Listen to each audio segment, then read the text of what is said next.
Bom dia, ministro, tudo bem? Bom dia, Marco Antônio, tudo bom? Bom dia a todos que estão aí. Tudo ótimo, graças a Deus.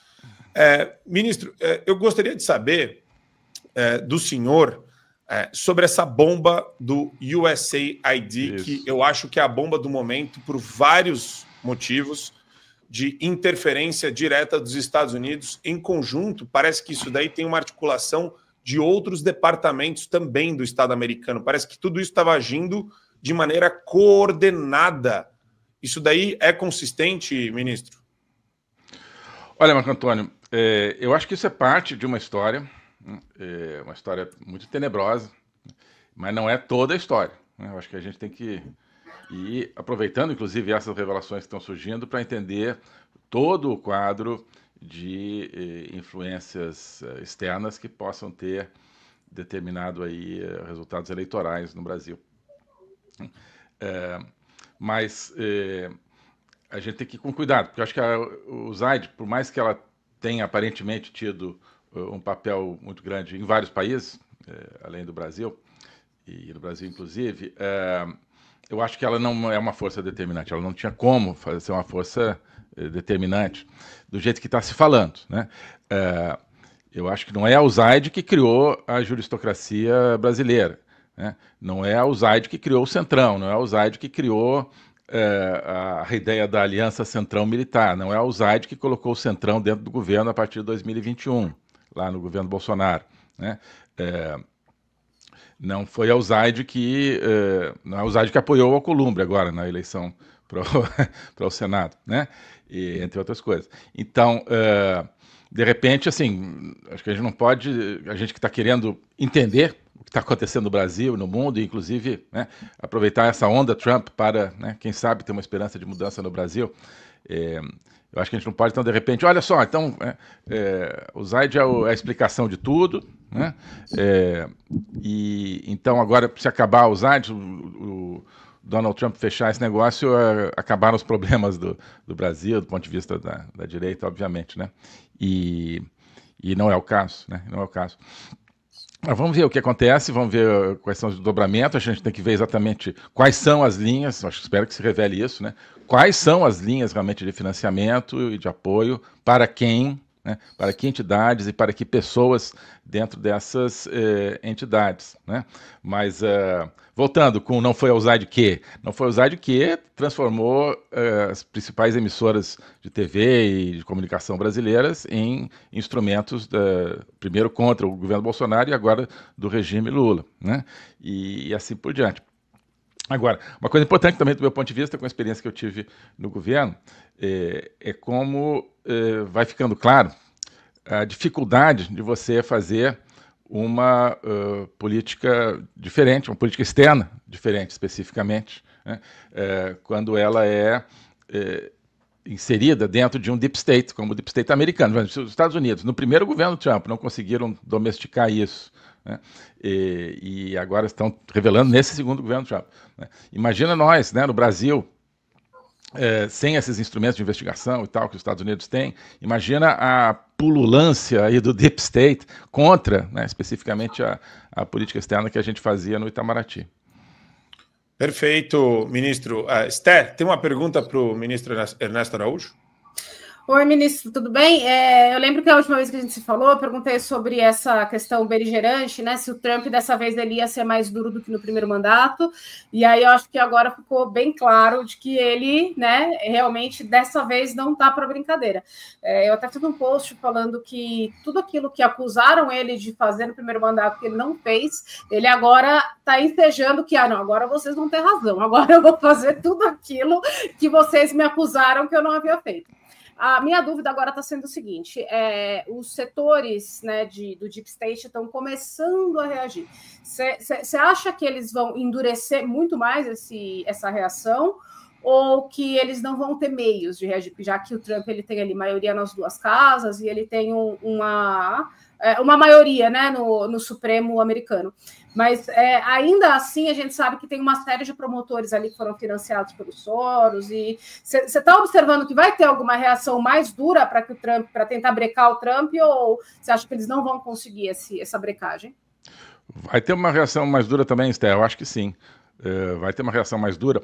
Eu tinha acabado de ver, não sei se vocês já viram, um vídeo que saiu daquele James O'Keefe, né, que faz, assim, a empresa dele lá faz vídeos, assim, gravando as pessoas sem as pessoas saberem, né? Então ele soltou um vídeo de um funcionário do Departamento de Segurança Interna, né, o Homeland Security, agora desses dias, dizendo que, olha, a gente tem meios de driblar o que um secretário, ou seja, um ministro quer. Né? Ele dá as prioridades, mas a gente ali embaixo a gente interpreta as prioridades, manda para um lado, manda para o outro. Né? Então eu acho que eles estão talvez trabalhando mais nessa linha, o Deep State. Mais na linha de, ok, tal, vamos mudar, mas aí não muda nada e dribla as orientações. E em vez de uma oposição aberta, né? De uma reação aberta e direta, né? Deve ser mais uma questão indireta. Novamente, eu me lembro muito, né, de alegações que houve aí de sabotagem interna dentro do Itamaraty, surgiram já depois da minha gestão, mas infelizmente a gestão posterior não foi investigar isso. Né?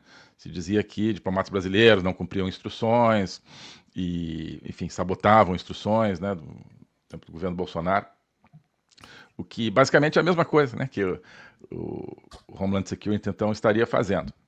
Mas eu acho que assim, o Trump está visivelmente disposto a ir a fundo, como eu disse, ele não está respeitando assim, barreiras de papel, né? Não pode mexer nisso, não pode mexer naquilo. Sim, ele vai mexer, eu acho que em tudo que precisar, junto aí com o Elon Musk, né, que está lá para isso, né, para acabar com o Deep State, nesse departamento novo que foi criado para o Elon Musk. Então, eu acho que ele vai vir, parece que ele quer acabar com o Departamento de Educação, que não existia até 1979, né, nos Estados Unidos, coisas que eram consideradas, tá bom, é ruim, mas não dá para mexer. Então, com o Trump, assim, a gente já viu que não tem esse negócio de não dá para mexer. Né, não, é arte do possível, temos que fazer o que dá, não tem isso. Perfeito. Wagner, tem uma pergunta para o ministro? Claro. Ministro, indo um pouco mais na linha da interferência externa nas nossas eleições, assim como para a imprensa, a velha imprensa, e para a esquerda de forma geral, seria impossível uma figura como o Bolsonaro vencer uma eleição se não fosse pelas fake news do WhatsApp. O que eu percebo, e eu acredito que a maior parte da direita também, é que, em contrapartida, parece impossível um pinguço condenado, corrupto, responsável pelos maiores esquemas de corrupção do país, ter sido eleito sem nenhum apoio popular visível, e a gente está vendo que a popularidade dele realmente está derretida, com a esquerda, no geral, perdendo nas eleições, tanto na que o Lula foi eleito, quanto nessas últimas, que eles realmente saíram muito mal. Então, a gente entende que o Bolsonaro tinha uma rejeição muito grande, até porque, como o senhor bem disse, a imprensa ficou atacando ele o tempo inteiro, enquanto tentava levantar de novo Lula. Mas isso por si só não tem também um dedo, não necessariamente só da USAID, mas, como o Michael Benz falou, né, tem todo um tribunal de censura que desde 2016, na primeira eleição do Trump, já foi implementado. Muitos desses veículos que fazem campanha contra todos os políticos de direita e a favor dos políticos de esquerda também não estariam recebendo um financiamento. Sabe, é claro que a gente tem aqui no Brasil o problema do centrão. A gente precisa eleger mais políticos de direita ideológicos para conseguir diminuir esse problema. Já estamos, pelo menos, nos livrando bastante da esquerda, mas o centrão ainda é um problema. Porém, a gente está lidando com forças externas muito poderosas, né? E o que o senhor vê daí? O Trump identifica isso também, né? No primeiro mandato ele poderia não entender muito bem, mas agora ele está vindo enfrentar esse sistema. Com esse enfrentamento, a gente tem 2 anos até a nossa próxima eleição. Será que essa máquina que dá tanto suporte à esquerda no Brasil pode desidratar muito ao ponto de ser uma diferença significativa nas nossas próximas eleições? Pode, Wagner. Agora, isso realmente foi o caso, eu acho, né, recentemente. Não estou dizendo que o SAID, o ZAID não tenha tido influência, né? Pode, claro, porque eles continuam dispondo, quer dizer, os setores aí, fundo antidemocráticos, né, americanos, ligados ao Partido Democrata, coincidentemente, continuam tendo, né, suas maneiras de atuar e vão sempre atuar em favor do lado simpático a eles, né, que é no caso a esquerda no Brasil e o sistema corrupto no Brasil, né? Isso tudo chama atenção para o conceito de globalismo, do jeito que eu desenvolvo esse conceito, né, na Academia Folha Política, que eu tenho aí, onde tem meu curso e tal, que é o seguinte: o globalismo tem a componente que normalmente a gente chama de globalismo, que é, então, as ideologias woke, o Great Reset, o multilateralismo e tudo isso, mas o projeto totalitário China-Rússia faz parte igualmente do globalismo, assim como o projeto criminoso, né, do Foro de São Paulo faz parte igualmente do globalismo. E esses três, eles sempre atuam em conjunto, né? Não necessariamente coordenadamente, mas eles sempre avançam no mesmo sentido, né? Nunca um atrapalha o outro e quase sempre um ajuda o outro, né? Então, o que a gente está vendo é o braço, né, desse pilar, digamos, Great Reset, woke, né? O Zaid trabalhava basicamente nessa pauta, né? Esse braço, atuando no Brasil e em outros lugares, né? Mas a gente não pode esquecer que existem os outros braços, o crime organizado e o projeto totalitário China-Rússia, sobretudo, e a influência chinesa e russa desse projeto totalitário no Brasil, né? Então, minha preocupação é assim, então, o Zaid está interferindo? Sim. Então, vamos então atacar os Estados Unidos é que são um problema, né? E fica de fora a Rússia, a China, que estão exercendo uma influência absolutamente nefasta no Brasil, inclusive na direita brasileira, né? Então, isso é um receio que eu tenho. Agora, então, o Zaid vira o alvo e as pessoas começam a achar que a Rússia está ótima e tal, a influência russa é muito bom, são os conservadores lá, né? E que a gente conhece esse discurso. De modo que isso tudo, infelizmente, né, o sistema político brasileiro está totalmente vulnerável a todas essas influências, né? Uma casa da mãe Joana, Brasil, assim, nosso sistema político pagou, levou, né? Você chegou, você compra o apoio que você quer, né? E isso, então, aparentemente através da USAID, mas temos que ver, e aí teria que ser os brasileiros a investigar, né? Porque a China não vai investigar, o governo chinês não vai investigar a ação de influência da China, como o Trump está investigando a ação de influência de uma agência americana, né? Muito menos a Rússia e tal. Então temos que cuidar de todo esse espectro de influências, todo esse arco ideológico, que vai do Foro de São Paulo até a Rússia e China, passando pelo Great Reset e tudo isso. Tá sem som, eu acho. Perdão, agora foi. Ministro, eu tenho uma pergunta ainda sobre a questão que eles estão chamando de guerra tarifária, que eles estão colocando o Trump como vilão, e esse eu acho um ponto bem legal, porque tá muito interessante ver a postura da turma da Globo, porque tá tudo acontecendo numa velocidade muito rápida. Então a Globo vem com aquela enxurrada de crítica, como eles estão. É muito interessante isso. A Globo ainda faz a campanha difamatória e o ataque, o assassinato de reputações, na velocidade analógica, parece. É que eles têm muita força, então eles chegam em muitos lares. Mas é interessante ver que até isso eles não têm, eles estão batendo cabeça. A posição aqui do Chakra, Guga Chakra, na Globo News sobre a relação entre Estados Unidos e México, eu queria colocar para vocês. Primeiro, existe uma singularidade no caso do México. O México é um país muito mais importante para os Estados Unidos do que a quase totalidade das outras nações do mundo, devido à fronteira entre as duas nações, o impacto que tem no movimento migratório em direção aos Estados Unidos, a questão do tráfico de drogas e, acima de tudo, na economia. Muitos dos produtos vendidos nos Estados Unidos, seja comida, sejam produtos industriais, vêm do México. Então os Estados Unidos dependem bastante do México. E, ao mesmo tempo, o México depende muito dos Estados Unidos. Isso é um consenso dentro do México. O México não quer briga com os norte-americanos. E o Trump está fazendo isso de um jeito completamente heterodoxo. Ele está usando a tarifa para implementar políticas públicas do próprio país interessado, no caso Canadá e México, de melhora na fiscalização das fronteiras. Isso não é uma prática comum nas relações exteriores, né, ministro? Olha, não é uma prática comum do ponto de vista dos Estados Unidos e de países ocidentais democráticos de um modo geral. E esse vinha sendo o grande problema e o diferencial contra o Ocidente democrático na sua competição pelo futuro do mundo com o bloco totalitário. Porque os totalitários, na China, por exemplo, usa todos os instrumentos de poder em conjunto numa estratégia única, né? Então, eles usam a pressão comercial para obter vantagens tecnológicas, usam a pressão tecnológica para obter vantagens militares, usam a pressão econômica para obter vantagens geopolíticas e assim por diante, né? Então, aquele mantra de que a China só quer fazer negócios é exatamente o contrário, né? A China usa negócios para um projeto global. O que acontecia nos Estados Unidos, né? Cada área é tratada separadamente, né? Então, o comércio é só comércio, né? A questão de segurança na fronteira é só questão de segurança na fronteira. A questão da ideologia woke, por exemplo, né? Isso aqui é só uma questão de educação ou cultura, né? Na área cultural, por exemplo. Não, o Trump está juntando tudo e fazendo tudo um instrumento para o projeto que ele tem.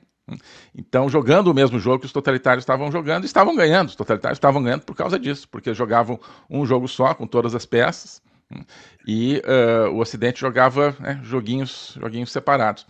Então, isso é que o Trump está fazendo. Quer dizer, ele tem, por exemplo, o objetivo de recuperar o Canal do Panamá, o controle do Canal do Panamá, que estava passando para a mão da China. Na eventualidade de um conflito, a China bloquearia o Canal do Panamá para a passagem de comércio e de navios de guerra americanos que precisam usar o Panamá para poder atuar nos dois oceanos.